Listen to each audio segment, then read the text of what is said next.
هنتكلم في فيديو اليوم عن افضل سلسله بداتها لموبايلات الالعاب في الفئه المتوسطه، فلو انت لسه جديد اشترك في القناه وفعل زر الجرس عشان الفيديوهات اللي جايه كلها جامده جدا. فيديو اليوم جايب لكم افضل 3 هواتف بتشغل العاب في الفئه المتوسطه، فعايزك تركز معايا جدا في الفيديو لان الموبايلات دي جامده جدا والسلسله دي مفيش اجمد منها على اليوتيوب، فعايزين دعم جامد عشان نوصل السلسله دي لاكبر عدد ممكن من المشاهدات. اول جهاز هكلمك عليه وهو ريلمي 12 برو بلس، جهاز ممتاز جدا انه جايب المعالج الثماني النواه لسناب دراجون 7 اس بتكنولوجيا تصنيع 4 نانومتر، والمعالج ده واحد من افضل واقوى المعالجات اللي موجوده في الفئه المتوسطه. زائد ان كمان الجهاز جايب نسختين من الرامات، نسخه 8 جيجا بايت رام ونسخه 12 جيجا بايت رام. النسخه ال 8 بتيجي مع ال 128 والنسخه ال 12 بتيجي مع ال 256 وال 512، وده حاجه ممتازه جدا لان كل ما الرامات تكون عاليه كل ما الجهاز هيكون مستقر واسرع معاك. زائد كمان الشاشه جايه اموليد 6.5 بوصه بدقه فول اتش دي، تدعم معدل التحديث العالي ل 120 هرتز. زائد كمان ان الكاميرات الخلفيه مميزه جدا، جايب كاميرا 50 ميجا بكسل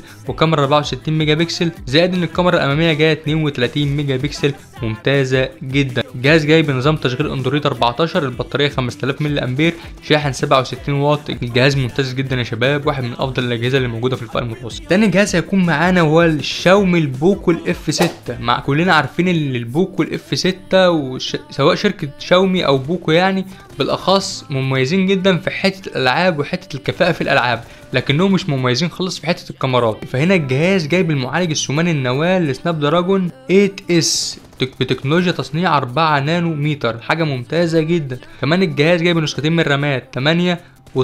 ال8 بتيجي مع ال 256 وال12 بتيجي مع ال 512 جيجا بايت، ودي حاجه ممتازه جدا. الكاميرا الخلفيه جايه 50 ميجا بكسل والكاميرا الاماميه 20 ميجا بكسل. عندك الشاشه جايه اموليد 6.5 بوصه بدقه 1220 في 2700، ممتازه جدا. نظام تشغيل اندرويد 14، بطاريه 5000 ملي امبير، حاجه فوق العظمه بجد. جهاز ممتاز جدا في الالعاب لكنه اداؤه ضعيف جدا في الكاميرات. تالت جهاز معانا وهيكون الشاومي البوكو الاكس 6 برو اللي لسه نازل جديد، موبايل ممتاز جدا، واحد من افضل الموبايلات اللي موجوده على الساحه حاليا. جايب المعالج الدايمنستي 8300 الترا، واحد من افضل واقوى المعالجات اللي بتشغل العاب في العالم حاليا. كمان الجهاز جايب شاشه اموليد 6.5 بوصه بتدعم التحديث العالي ل 120 هرتز، واحده من افضل الشاشات اللي موجوده على الساحه حاليا من حيث زوايا الرؤيه. كل حاجه في الشاشه دي فوق الوصف وفوق الخيال. عندك كمان الجهاز جايب بطاريه 5000 ملي امبير وجايب شاحن 67 واط، وجاي برضو بنسختين من الرامات. عندك ال8 مع ال 256 وعندك ال12 مع ال 512، حاجه ممتازه جدا يا شباب، واحد من اقوى الموبايلات اللي لسه نازله حديثا. فلو انت عجبتك السلسله دي وعجبتك النوعيه دي من الفيديوهات انزل حط لايك واشترك في القناه عشان احنا هننزل فيديوهات كتير جدا عن نفس السلسله.